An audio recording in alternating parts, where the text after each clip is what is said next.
Salut à tous, nous sommes de retour sur la chaîne Chronique d'un Bédard.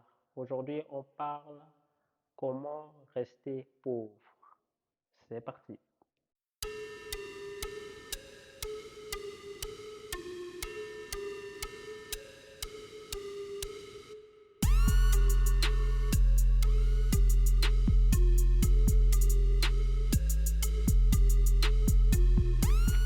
On ne va pas compliquer les choses. Rester pauvre, ça signifie ne pas augmenter son niveau de vie. Tant que vous n'avez pas atteint votre objectif que vous vous êtes fixé, il ne faut pas augmenter votre niveau de vie, quoi qu'il arrive. Si vous gagnez 2000 euros et que vous vivez sur 1000 euros, vous restez sur 1000 euros. Si vous passez à 4000 euros, vous restez sur 1000 euros. Si vous passez à 6000 euros, vous restez sur 1000 euros. Si vous passez à 10 000 euros, vous restez à 1000 euros. Donc, vous n'avez pas atteint votre objectif financier, vous restez à 1000 euros. La discipline de l'épargne est quelque chose d'indispensable lorsqu'on emprunte le chemin de l'indépendance financière. Et la réalité est que vous allez fâcher énormément de personnes avec votre style de vie. Pourquoi? Parce qu'on vit dans une société qui est axée vers la consommation. Les gens, la majorité des personnes euh, vivent au travers de la consommation. Donc, les restos, les vacances, les activités, voilà. Vous allez être poussé par d'autres personnes à vous adonner à ce genre d'activité. Mais la réalité, c'est que vous devez savoir dire non, ou plutôt apprendre à dire non. Au début, ça ne va forcément pas être facile. Voilà, parce que généralement, les personnes qui nous proposent toutes ces activités sont des personnes qui sont proches de nous. Et l'être humain a envie d'appartenir à une communauté. Donc, on a tendance à faire des choses pour pouvoir se sentir part d'une communauté. Ce qui peut jouer aussi contre nous lors de notre entreprise, c'est le manque de confiance en nous. Je me rappelle quand bon, j'étais un peu plus jeune que maintenant, euh, je dépensais énormément. Bon, je dépensais quand même de l'argent dans les vêtements, les chaussures et tout ceci. Et quand je vois aujourd'hui tout ce que j'ai amassé en termes de vêtements et chaussures, je me dis que ça n'a aucun sens. Ça n'a vraiment aucun sens. Je n'avais pas besoin d'autant de vêtements et d'autant de chaussures. Aujourd'hui, je porte des vêtements que j'ai achetés il y a très longtemps, qui me vont encore bien et qui ne coûtent forcément pas cher. Et si je regarde même objectivement, sur une semaine, je tourne avec peut-être 1, 2, 3, 4, 5 vêtements sur la semaine. Et donc, 5 vêtements que je peux faire tourner au lave-linge et vivre sur 5 vêtements.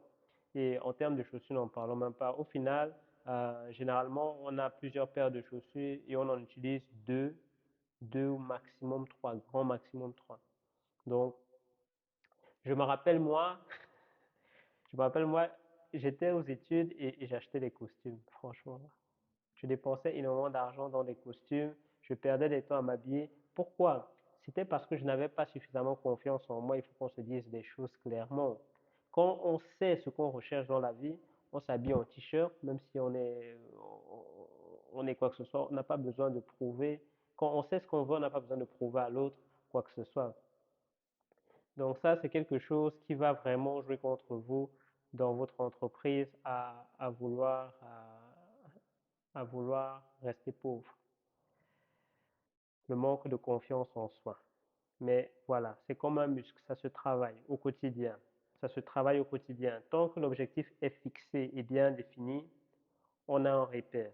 On a un repère et on sait revenir toujours vers ce qui est important. On n'a pas besoin de plusieurs types de vêtements. On n'a pas besoin de plusieurs chaussures. On n'a pas besoin d'échanger les caleçons, les slips tous les jours. Si ma femme écoute, elle va me gronder en plus parce que je refuse d'acheter de nouveaux caleçons et de nouveaux slips. Mais bon, voilà, c'est comme ça. Un dicton que j'aime bien, c'est paye le prix aujourd'hui pour pouvoir payer n'importe quel prix demain.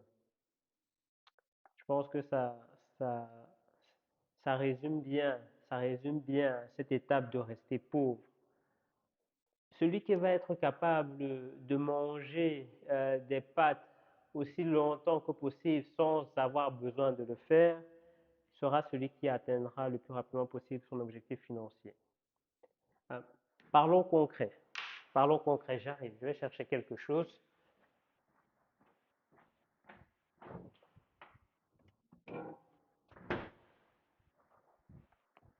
Donc,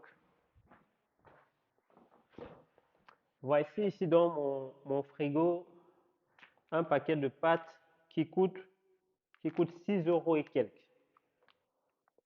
Je ne vais pas dire qu'il n'est pas bon, mais franchement, manger ça tous les jours, c'est vraiment pas agréable. Mais je sais qu'avec ça, j'ai 2 à 3 repas. Oui, 3 voire 4 repas même. Ça va, ça veut dire que mon repas me revient à 2 voire 1 euro. Et donc, je n'ai pas besoin de manger ça. Après avoir gagné des centaines d'euros sur une journée, je pourrais me dire, ah, je peux aller m'acheter un plat à 7 euros, 10 euros et tout ça. Mais non, ça, c'est la conviction, la dévotion au plan. Rester pauvre, quoi qu'il arrive. Et de plus, j'achète ça, je laisse dans mon frigo. Dès que j'ai faim, je le mets au micro-ondes, je le réchauffe et je mange. Donc, je gagne le temps de la cuisson aussi.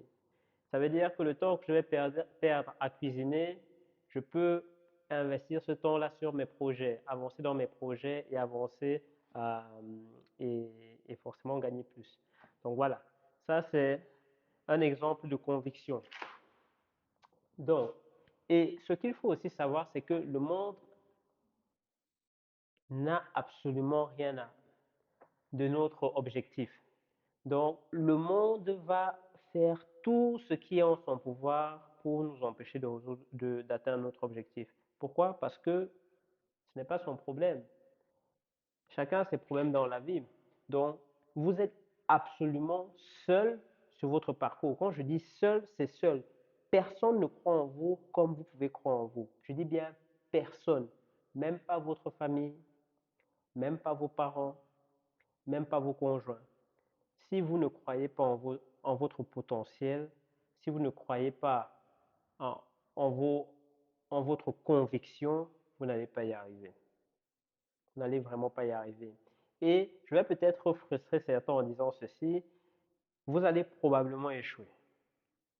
Vous allez probablement échouer parce que moi aussi, j'échoue tous les jours. Hein. Euh, vous allez probablement échouer parce que il y a une limite de choses qu'on peut contrôler. Et donc, comme il y a une limite de choses qu'on peut contrôler, il y a des dépenses que même si ce n'est pas de votre faute, viendront se rajouter à votre vie. Mais malgré cela, il faut rester vrai à l'objectif et continuer à pousser, à pousser, à pousser et à pousser. Donc voici ce que moi j'avais à vous dire aujourd'hui sur la nécessité de rester pauvre. J'espère avoir donné le maximum de précision possible. J'espère en avoir inspiré certains. J'espère que ça vous servira. Je vous souhaite beaucoup de courage parce que je sais très bien que c'est quelque chose de très compliqué. C'est une bataille au quotidien, mais je vous garantis que lorsque vous serez tellement habitué à rester pauvre, ça va devenir un automatisme et ce sera de plus en plus facile. Mais il faut s'accrocher. Allez, courage et à la prochaine. Bonne soirée.